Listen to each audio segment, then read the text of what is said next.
खडे मसाले जे घेतले आहेत त्यामध्ये आहे तमालपत्र, वेलची, काळी मिरी, दालचिनी.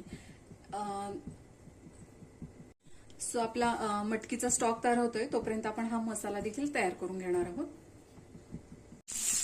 सर्वात आधी आपण इथे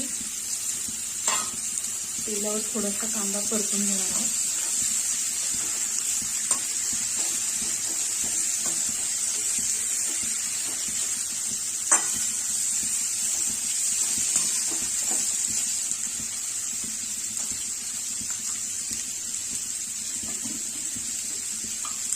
कांद्यामध्ये थोडंसं मीठ ऍड करणार आहे जेणेकरून कांदा लवकर परतला जातो.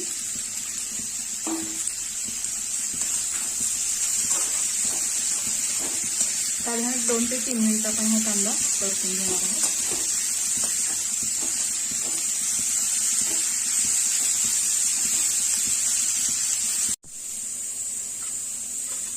तो कांदा छान परतून झालेला आहे, तुम्ही बघू शकता इथे. तर यामध्ये आपण ऍड करणार आहोत खडे मसाले.